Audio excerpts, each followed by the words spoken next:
This is Energy of Business Moments with Michael Sipe, the show that takes you around the world to share interviews with some of the most successful and relevant people on the planet. Hear their stories and get the most important business lessons they have learned on their road to success, and get exclusive advice on how to implement their business success into your life and business. Energy of Business Moments is brought to you by the Strategic Advisor Board and your host, Michael Sipe. Hey everyone, welcome to the Strategic Advisor Board Energy of Business Moments podcast. I'm your host, Michael Sipe, and today I've got on the show with me Will Macomber of 7Aware. He is an angel investor and longtime entrepreneur investor. He's been in the investment space for quite a few years. Will, welcome to the show. Yeah, thanks, Mike. Thanks for having me. Sure. Well, hey, you've shared with me in the past some of your deals that you've been trying to put through or trying to get going, but tell us a little bit more about your company and past companies and where you are today. Yeah, sure. So, the company that we're going to talk about today is called 7Aware LLC, and it's a software as a service company publishing software for community banks. But maybe to just give some context to that, I've been investing for over 20 years, basically since I received my MBA at UCLA. I ended up with one of my classmates helping fund a company that developed large-scale seawater desalination facilities, and that led to an exit that has sort of allowed me to do what I'm doing now. I gained a lot of experience during that time period, and I took that experience and basically have been investing into individual companies where I can hopefully add some value. And that's sort of been the last few years. And ultimately that wealth of experience and investing program has resulted in me finding an idea that not only needed some money, but needed some time from an executive, let's say, and that is what I have done. I'm now a co-founder of this software as a service company, and we are bringing to market a software we think is needed in this community lending space. Hey, that's great. So tell us a little bit more about that software as a service. What's unique about it that you are so enthusiastic about it? Yeah, well, the thing that I put together through some of the deals I was doing prior to starting this company was I found, and I don't have any software experience per se, but I found basically over the last 10 or so years, a couple of things have happened in the industry. One is that, or in the world, for example, there's been a massive investment in cloud computing, and ultimately, what that's done is driven down a cost that would otherwise be burdensome to an entrepreneurial company like us, where, 10, 15, 20 years ago, you'd have racks of servers and literally hardware that would have to be on your balance sheet to be able to stand up a company like this. And now you can rent that. And so that massive investment has created an opportunity for us to scale and not have those lumpy costs associated with it, including, there's software that goes into that, right? The running of all that stuff, can be just outsourced. And that is really, really dynamic in terms of providing us an opportunity. The second piece is the coding aspect of software. I didn't realize this, but before I got started, but in a project I was working on prior, I had a team of coders in India building software for me that I was literally designing out of my, well, not just myself, but we had an idea and we were trying to make it a reality. And being in touch with the coding community and finding out how to sort of prosecute a software program, I realized that there is such an abundance of talent out there that is really relatively inexpensive. If you have a good idea, a clear idea, a focused idea, and you want to bring it to reality, that can happen. So effectively, I look at this and say, I can bring a world-class solution to a problem that might be relatively small, that you wouldn't have thought, oh, we could just bring something that is just, top drawer to that solution. So sort of putting those two pieces together, I was working on a project and ran into a gentleman that came to me and said, what you were working on, I would really like to be able to do for my industry space. And that basically was the connection with that, which is this community lending space that is we're attacking, let's say. We said, listen, there's a problem in this space. It's sort of a underserved from a technology stack. Like the banks that we're going to be providing the software for, they don't have the technology stack to do what can be done. And obviously we think that technology can be built at a pretty cost-effective way so that you can bring that technology in an affordable way to these banks. And so we are now sort of doing that. And the concept, I guess, the business concept, to bring it full circle, is like, how are we adding value? Well, the value add is low-cost software that really is world-class to a very focused and specific problem that just hasn't had a lot of attention because, it's not, let's say, what most venture capitalists, if I were to use an example, would go and fund, because it's not large enough. It doesn't scale to the size that would get venture dollars excited. But if two entrepreneurs can, with a very low cost structure, go and bring this to fruition, then if you have a low cost structure, you can make venture returns and have a growth potential that any venture capitalist would be excited for. But just, it doesn't usually fit the right blueprint. And that of course is why I think I'm able to add value. It's like I'm able to see value add where others either structurally can't, like they could see the value, but they just can't afford it, or maybe they don't have the insight to see the value. Yeah. Well, it's great, Will, because what you're seeing, of course, is an opportunity, an underserved area, an opportunity to bring something like technology in a specific way at a cost that allows for scaling. So that's wonderful. And as a venture capitalist yourself, having that opportunity is pretty powerful. One of the things that I like to teach in leadership is the energy that we bring to our business. They're different kinds. We fluctuate throughout the day with them. But one of the higher ones is a level 5 out of 7. So 7 being the top, 1 being the lowest. And level 5 is sort of this collaborative enthusiasm where it's not selfish. It's one of like, hey, as a team, if we team together, we win. And then level 6 is we always win, or there's always opportunity.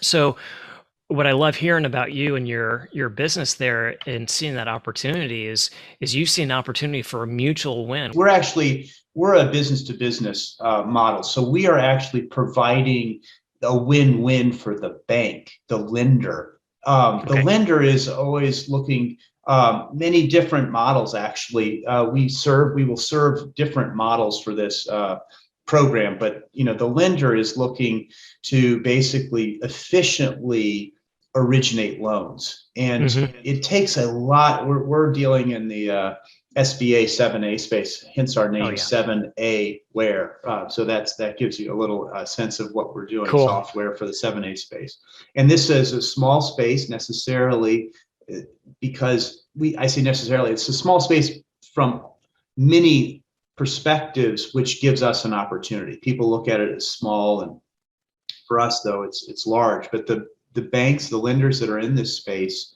are the ones that we think we're sort of giving the win-win for, right? We're giving them an opportunity to get a technology stack that they can utilize to originate loans more efficiently. Yeah, great. So share with us a little bit about what you think might be a high point for you from an energy perspective, either currently or a past experience.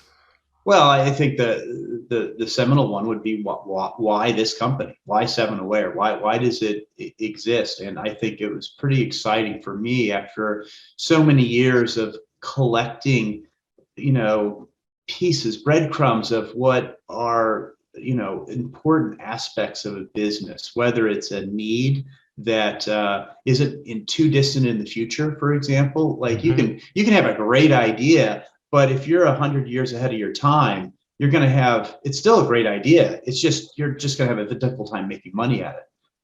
So finding a great idea where you can make money. And so you're providing value to people that are willing to pay for it, as opposed to, I think a lot of people provide a lot of value, but they're not necessarily in a market where people want to pay for that value. So this was a opportunity where, the software as a service model, it does have high margins, which is a great aspect for a startup, but you still have to provide a lot of value, and those dollars aren't just going towards, making yourself rich. They're really, an indication of value that you're giving to a customer, and you're going to actually be able to spend those dollars if they come in, because you're being valued in a way that can help you grow and deal with the things that happen on on the life cycle of a business that, it's not a straight path. And so you have to be able to handle that. So having some cash flow that could help, help you through some difficult times, I liked the aspect. So it got me excited to find a business with margins that I think are important for a startup to have. It's just difficult to deal with a business with very low margins in a startup environment where so many things can, send shocks to your business that it's no fault of your own, and it happens. So there's all of these breadcrumbs. I ended up, my business partner is able to talk the talk about this space much more deeply than I can, and having a clear view of what the need is or was, and having the ability to, verbalize that to me in a way that gave me confidence to partner with them. That I think those finding partners that have a clear vision, and then also that you can trust, right? I mean, you have to be able to have at the end of the day, all business transactions come down to trust, and you have to, trust people. And that doesn't, after you've been bitten a few times, that doesn't come easily. So does not. finding an ability to trust somebody, ability to have a clear vision, got me excited to add, like I said at the beginning, this concept of like, well, we got a vision, there's trust, then we have a way to provide technology to some place or these businesses that don't have a good technology stack. And, that's a lumpy prospect for somebody to gear up. So we're basically taking that lumpiness onto our balance sheet, and then hopefully, as if we're correct in our assumption, we can find a bunch of customers that we can spread that cost over, and they can all benefit from it. So, the coalescence of all of that got me excited to, basically spend all of my free time doing the development, putting my time into the development of this company. Yeah. Well, that excitement makes sense. And especially when you have that kind of a margin where you're not as concerned about the narrow margin of a low cost situation, you can actually, move out and actually pivot when you need to, because obviously in the business cycle, as you said, there could be some lumps. And so when you have that kind of ability, then that provides obviously more value to you. And then ultimately down the road, you can provide more service to customers. Yeah, exactly. Good. Well, hey, I have one more question for you. If you could meet anybody, living or deceased, who would that be and why? Well, that's an interesting question. I hopefully won't lose your listeners on the answer. But, one of the things since college that I have been attracted to is, sort of the any type of original text that you could get to, the foundational text, like in art history, I think there was something written in the 1400s that you could sort of look to as like the first art history book. And, and you think about what's happened since, or you think about Shakespeare, and maybe there were other playwrights before Shakespeare, but it's a good example of like original text. Like it was, a seismic shift in literature from what Shakespeare provided. And in business, I think that, falls to Adam Smith. And so the ability to read Adam Smith, I think it's hard. It's sort of written in a way that takes a lot of time and wading through. But I feel like The Wealth of Nations is something that was really interesting to me and is still relevant. And I think if I could have anybody to talk to, I'd be very interested in talking to him about how he came up with his lectures that were effectively the text of, Wealth of Nations. And I think given where we are today and just the global environment of business and seeing, the changes in the dynamic of business worldwide, I think there is a lot to be gained from probably his insight that he had that then. I don't think it's gone out of style, or it's gone, in a place where, we're 15 iterations beyond, and therefore it's not that important anymore. I actually think it's pretty relevant. So that would be somebody I would be very interested in sitting down and chatting with. I think you and me both. I mean, when you think about his book, and he talks about the invisible hand and the impact on the business cycle, and that it's cycles, it's not all linear.